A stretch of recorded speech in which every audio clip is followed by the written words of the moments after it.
L'info en continu, c'est sur Europe 1. Punchline, 18h-19h, Thierry Cabane sur CNews et Europe 1. Merci de nous accueillir sur Europe 1 et sur CNews. C'est votre Punchline Week-end jusqu'à 19h, toujours à mes côtés pour commenter cette actualité assez chargée, il faut bien le reconnaître, en ce vendredi. Véronique Jacquier, Joseph Touvenel, Arnaud Klasfeld et celui qui a dit oui, c'est Gauthier Lebret. Vous connaissez sa voix par cœur, évidemment. On va commencer, si vous le voulez bien, avec la fameuse caricature de notre ami Cyril Hanouna et cette information qui est tombée cet après-midi, puisque le tribunal judiciaire de Nanterre a condamné la France Insoumise à verser 3 500 € à Cyril Hanouna pour atteinte au droit à l'image en raison d'une caricature de l'animateur dont on a beaucoup parlé. 3 500 €, Gauthier Lebret. Alors, il faut expliquer que c'est le volet civil, parce que c'est en deux temps. Le volet civil, c'est donc le droit à l'image. Et évidemment, il y a deux choses qui vous appartiennent, Thierry, votre visage et votre voix.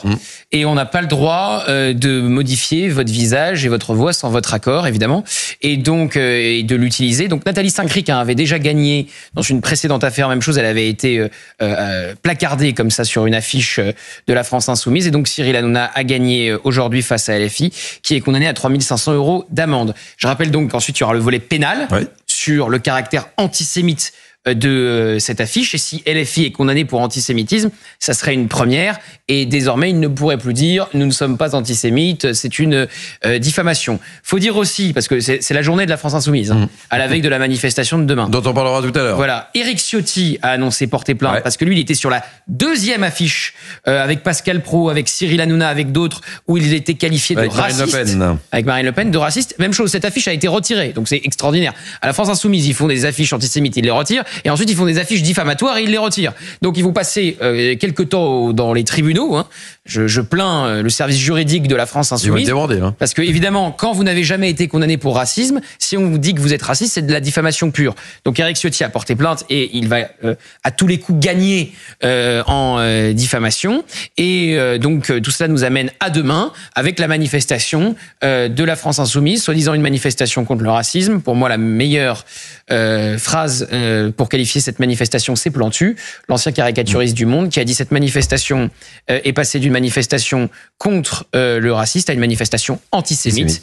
Tu vas à la marche antisémite, a dessiné le caricaturiste Plantu, quelqu'un qui pose cette question à un manifestant qui a la pancarte avec l'effigie antisémite de Cyril Hanouna. On va y revenir dans quelques instants. Je vous relis la communication, je dis pour nos auditeurs d'Europe 1, la communication d'Éric Ciotti. Je porte plainte contre la France Insoumise pour injure publique. Les affiches propagées par LFI sont diffamatoires et dangereuses. Ces accusations placent une cible dans notre dos. Ce n'est pas de la politique, c'est de l'appel à la haine. Arnaud Klasfeld, réaction sur cette condamnation d'LFI. C'est une condamnation sur l'aspect, comme Gauthier l'a dit, sur un aspect qui est un aspect très juridique, c'est-à-dire le droit à l'image. Maintenant, sur l'affiche elle-même, elle est pour moi clairement antisémite, reprenant les codes des affiches antisémites des années 30. En plus, on a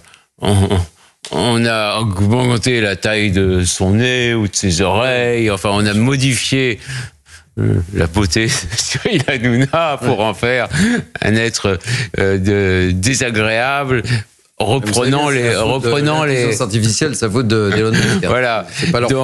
Donc, de toute manière, LFI a à sa tête Jean-Luc Mélenchon, qui a déjà tenu des propos qui sont, pour moi, clairement antisémites. Il a dit que le Christ avait été crucifié par ses compatriotes, et il a dit que la communauté juive était une communauté agressive le lendemain d'émeutes à Sarcelles visant des juifs. Il a une vision obsessionnelle d'Israël. Il ne cesse de dire qu'Israël est un État génocidaire pratiquant l'apartheid, etc. Donc, il peut me poursuivre si je dis qu'il est antisémite, mais en tous les cas, j'aurai des arguments à faire valoir devant le juge et je ne suis pas sûr d'être condamné. Et c'est vrai qu'il attise l'antisémitisme en jouant sur une partie de l'électorat musulman, jouant sur une partie sur les islamistes qui détestent Israël, et il a choisi comme l'extrême droite dans les années 30 qui faisait campagne sur l'antisémitisme. Maintenant, c'est l'extrême gauche qui fait campagne sur l'antisémitisme. L'antisémitisme mute. Il a muté d'une extrême droite qui n'est plus antisémite, c'est-à-dire le Rassemblement national. Marine Le Pen a fait muter son parti, et maintenant, c'est l'extrême gauche qui est devenue antisémite. Allez, projetons-nous. On en a parlé un petit peu avec Gauthier Lebret sur cette fameuse marche demain. Il y a des rendez-vous aux 4 coins de France. Quelles sont les conditions de sécurité? Et vous avez raison de l'évoquer parce qu'on peut craindre le pire, mon cher Gauthier Lebret. On voit tout cela avec notre journaliste police-justice Tanguy Hamon. Et je vous donne la parole à Joseph Tounel et Véronique Jacquier. Je ne vous ai pas encore interrogé, pardonnez-moi, mais ça va venir. 10 à 20 000 personnes sont attendues à Paris pour la manifestation contre le racisme. Elles doivent défiler de République à Nation et la préfecture de police craint des débordements lors de ce cortège. Des dégradations et des déambulations sauvages sont redoutées par les autorités. Pour y faire face, en plus des policiers chargés d'encadrer le cortège, d'autres vont être déployés dans les rues de la capitale et dans les gares. Leur but sera de détecter les individus dont la présence à Paris est interdite, car déjà connus pour des débordements lors de précédentes manifestations, d'interpeller les personnes au profil de casseurs et d'éviter que des groupes à risque puissent rejoindre le rassemblement. Un effort particulier leur est également demandé pour repérer les personnes susceptibles de transporter des engins explosifs ou des objets pouvant servir d'armes. Véronique Jacquier, votre réaction sur cette marche à Paris, qu'on surveillera avec une grande attention évidemment. Écoutez, on peut s'attendre à certaines tensions. Encore une fois, on a la France insoumise et la gauche qui dans son ensemble, effectivement, prône un antisémitisme complètement décomplexé. Et on les voit organiser la chienlit à ciel ouvert en France. Et je trouve ça extrêmement grave. Un antisémitisme décomplexé. Il faut quand même rappeler que la France est l'un des pays d'Europe où les actes antisémites ont explosé ces derniers mois, particulièrement depuis le 7 octobre. Et c'est d'autant plus grave que là, quand on voit la série des affiches, il n'y a plus de motif pour produire de telles affiches. C'est-à-dire que quand l'antisémitisme s'est mis en place après le 7 octobre, c'était « oh là là, il y a eu le 7 octobre », il faut prendre fait et cause pour la cause palestinienne. Mais là, on voit qu'il y a une production d'affiches absolument immonde, mais sans raison, même si la pire des raisons n'était pas valable. Mais ce que je veux dire, c'est qu'il n'y a plus aucun fondement pour qu'à ciel ouvert, en France, on ait affaire tous les 4 matins, avec la France insoumise, à une haine qui est totalement irresponsable. Et alors, le fantasme de l'extrême droite, ça, je ne comprends pas comment ça marche encore comme carburant, puisque tout un chacun a bien compris que la haine, elle était à l'extrême gauche et certainement pas à l'extrême droite. Joseph Tounel, je donne la parole dans quelques instants. Je voulais qu'on écoute Éric Coquerel, justement, sur l'antisémitisme. Écoutez-le.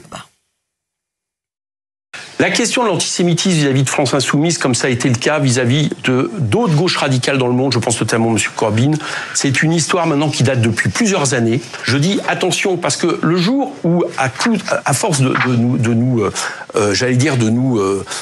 marginaliser ainsi, si France Insoumise disparaissait demain, je ne crois pas que la lutte contre tous les racismes, y compris contre l'antisémitisme, s'arrangerait dans ce pays. Joseph Tounel. Alors, moi, je suis pour la liberté de manifester, et même si je n'ai rien à voir, et je suis même à l'opposé des gens qui seront dans la rue, en tout cas de ceux qui les appellent à être dans la rue demain, je le reconnais, le droit de manifester. C'est une différence, mais alors totale. Manifester, oui, casser, non. Et voilà, on est tous d'accord pour la manifestation et la mobilisation. La différence totale, c'est que eux veulent interdire aux autres. Ils font fermer une chaîne de télévision, ils veulent faire fermer des journaux. Ces gens-là sont pas du tout dans la démarche de la liberté. Ils appellent les antifas. Il y a une différence quand même essentielle. La deuxième chose, c'est que je plains les habitants, les commerçants sur le parcours, parce que ce genre de manifestation, il y a toujours des casseurs, et là en plus, non seulement il y a toujours, mais là il les invite. Il leur dit, venez, vous êtes les bienvenus. Vous voulez casser du flic, venez, vous allez pouvoir vous planquer au milieu de nous tous. Ça, c'est vraiment très dangereux, et je reconnais, il faut avoir conscience que les forces de police, les gendarmes et les CRS font un travail extraordinaire, essayent de ne pas être violents, essayent de régler les problèmes, ils sont harcelés en permanence.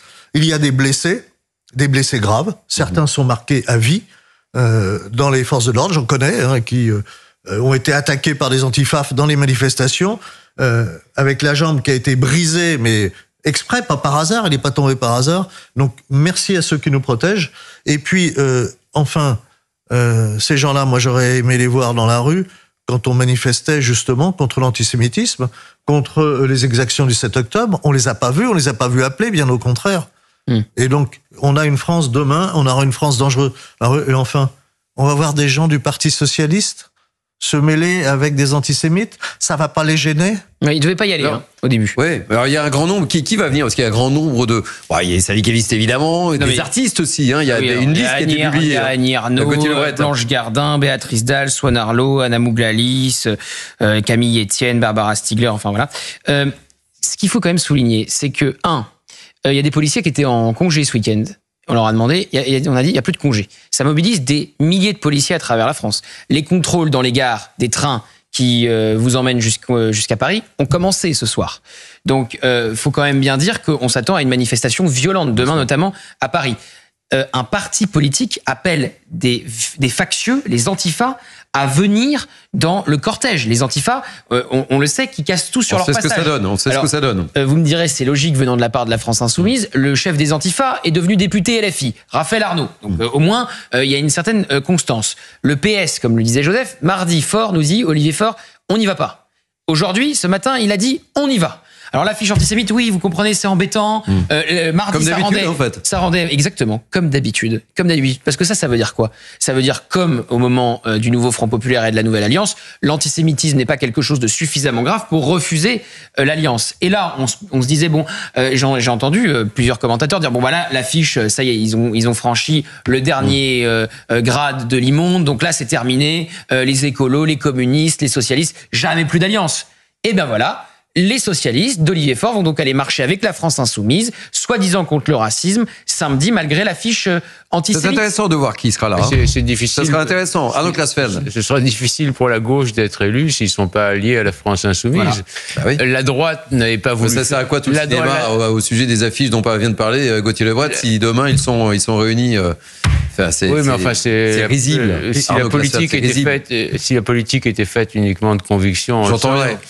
Mais la droite, en tous les cas, n'avait pas fait alliance avec le Front National quand il était antisémite, c'est-à-dire quand le Front National ou quand Jean-Marie Le Pen faisait campagne sur le négationnisme, la droite avait choisi, et elle a perdu de nombreuses élections, de ne pas faire campagne avec le Front National. Tandis que la gauche, elle se retrouve toujours à la fin unie, même si une partie de cette gauche est devenue à présent antisémite, et c'est cette aile gauche de la gauche qui domine l'alliance, aujourd'hui en tous les cas. Ce qui est ridicule, c'est qu'on les voit crier « Oh mon Dieu, ces affiches, etc. » et que demain... Attendez, j'ai le tweet d'Olivier Faure, vous allez voir. Donc il va marcher.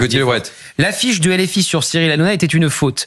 Jean-Luc Mélenchon est un homme d'une immense culture, il connaît parfaitement les codes de l'antisémitisme et je suis catastrophé par sa défense. Jean-Luc Mélenchon, au passage, parce que ça fait mon délice, il a dénoncé une caricature grossophobe contre lui. Donc il sait reconnaître quand une caricature est grossophobe, mais il sait pas reconnaître quand une caricature est antisémite. Je ferme la parenthèse. Je continue le tweet d'Olivier Faure. Cette affiche était indigne d'un grand mouvement de gauche qui devrait justement mener le combat contre le racisme et l'antisémitisme. Samedi, nous défilerons contre le racisme et l'antisémitisme. C'est extraordinaire. Ils vont défiler contre l'antisémitisme après avoir été donc complices d'une affiche antisémite. Quel cirque. Et l'extrême droite. Mais cette manifestation est malheureusement entachée par la défense aberrante des insoumis sur cette affiche. Donc c'est-à-dire que pour Olivier Faure, c'est une marche contre l'antisémitisme. Mais vous vous rendez compte? Vous vous rendez compte? On a été tout à l'heure avec des auditeurs de confession juive sur Europe 1 qui nous disaient très justement cette manifestation, c'est une manifestation pour la haine des juifs. Et il nous fait croire, Olivier Faure, après l'affiche produite par LFI, que c'est une manif contre l'antisémitisme.